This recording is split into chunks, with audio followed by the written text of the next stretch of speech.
the Dallas Cowboys' latest mock draft. Yeah, I personally, before we even get started, I'm a big fan of this move because to me, it seems like they're trying to take advantage or fill one of the biggest gaps on their roster. Right now, you've got the Dallas Cowboys at pick 24, grabbing David Ojabo, the edge rusher out of Michigan. Prior to injury, this is a guy that we were looking could have been number one off the board in a lot of people's eyes in terms of the edge rushers. Is this a BPA kind of move? Are they trying to fill the need they have right now, even though it's like going to need to be possibly redshirted the first year? Why did you end up landing David Ojabo to the Dallas Cowboys, and why should Cowboys fans be excited about this pick? Yeah, so I think it is going to be a redshirt situation. Obviously, with the torn Achilles, won't be able to play this year, which is unfortunate. But I think it's smart to stash this guy, get that fifth-year option on the contract, so you have that extra long-term security. Because the talent is, unmatched in this class, and I say that even with Kayvon Thibodeau out there. Like I think those two probably have the highest ceiling, but I do think Ajabo's bend may be a little bit better. And then you look at the explosiveness, the length. This guy has it all, and he's really just scratching the surface. So I think he is going to have to work his way back a little bit. But, if he can get to that point, if he can get back to 100% after redshirting his first year, he has all the physical tools that you look for. I think he's been comped to Randy Gregory a little bit just because of the pure physical talent that they do have. And I think that eventually 3 or 4 years down the road, it's really going to pay off for them. I would sign another veteran right now just because he's not going to be able to provide utility right away. Mm-hmm. But I think the talent is too good to pass up and get that fifth-year option in that first round. I think it's a great option for them. Obviously, Randy Gregory coming over to the Denver Broncos from the Dallas Cowboys in the NFL free agency period. Edge rusher, a big need for them, especially if they hope to maintain some defensive continuity going into the 2022 NFL season. Let's transition now to the second round, the pick that you had for the Dallas Cowboys here at pick number 56. Now, obviously, the injury to Michael Gallup in December with the torn ACL was a big talking point. He's still rehabbing. There might be a chance he misses a little bit of the first part of the season due to that. You still have CeeDee Lamb, who's your number one guy. You go out and you gain James Washington, an NFL free agency. You have them taking a wide receiver out of here, and it's Alec Pierce, wide receiver out of Cincinnati. What type of fit or role would you envision with him in this Cowboys offense? And do you think that he would be a guy day one that maybe comes in that week one regular season and plays impactful minutes? Yeah, so I think the fun part about this pick is that there's kind of a two-pronged upside for the Cowboys in that Alec Pierce himself is a very talented player. You look at, I think the first thing you got to bring up is the size, right? I mean, around 6'3", over 210, and then he's got the speed and explosiveness too. We saw that the NFL Combine tested very well. He has the speed and explosiveness to stack defensive backs on the boundary, get past them, and then he's very good in the air with the ball in the air. The instincts to contort and control his body and make those contested catches.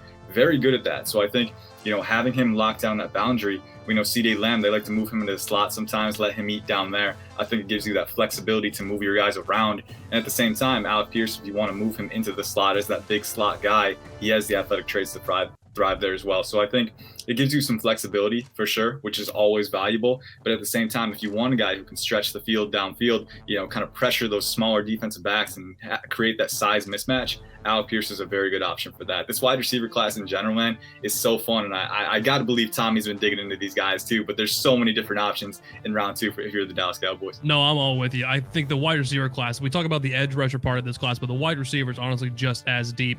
And to get someone who not only brings the size, but speed combination for the Dallas Cowboys right here could be a perfect fit if he kind of slides right and kind of takes that next step that we kind of saw at Cincinnati playing with Desmond Ridder. I love the pick of Alex Pierce. He's kind of going under the radar to a lot of people, but if you kind of go in there and kind of dive into the film, he wins in a lot of different areas. I think Dak Prescott could take advantage of. Speaking of the passing game, you got to be able to protect your quarterback as well.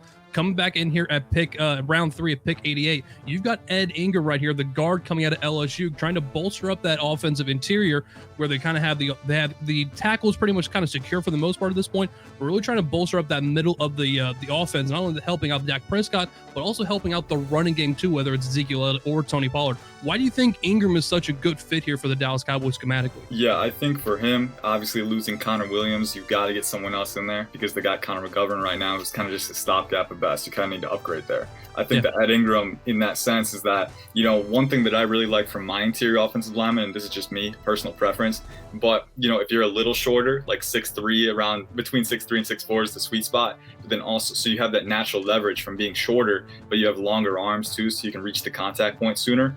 And Ed Ingram has that. I think he has over 33-inch arms, but he's around 6'3", 307, right? So a little shorter, but dense and compact and really powerful, man. I mean, I remember watching him at the Senior Bowl. This guy was violent on the interior. He was really taking it to those defensive linemen. He's physical. He sets the tone. I love that about this guy. He's got some off-field concerns, but again, part of the idea here is that the Dallas Cowboys have been known to take gambles on those guys, and they're willing to kind of pick them, especially in round 3. The value's kind of dipped a little bit. You can buy low on this guy, and he can be a very good starter for you. So I think setting that tone, being physical, but having the physical traits to win in space and also set the tone in the trenches, I think that's kind of the idea behind getting Ed Ingram in that locker room. So I like how you bring up talking about the length of him for someone who, though he is shorter, that's still going to be a crucial aspect at the next level, trying to sit there on the interior. Ian, one thing too we'll take a look at. One thing we'll take a look at here as well, continue the rest of the picks here for the Dallas Cowboys. I think the first 3 rounds are always probably the most impactful. Like, you want to get your meat here, but then the other stuff, the additional stuff you want to add on, developmental guys, depth guys later on here. But take a look at the rest of the Cowboys picks here. Was David Ojabo obviously coming in is their first round pick, Alec Pierce, Ed Ingram. And then you go through rounds 4 through 7, Matt Hennison, one of those guys at defensive tackle. I like Tyquan Thornton, wide receiver. We talk about a speed aspect and a guy that's maybe able to get downfield and create an impact in this offense for Dak Prescott. He might be one of those appealing options there to consider if you are a Dallas Cowboys fan. And it is mock draft season, folks. So make sure you head to profootballnetwork.com/mock draft, and you are in control. You are the general manager of the team that you root for on Sundays. We always encourage you, send us your mock drafts on Twitter, on social media,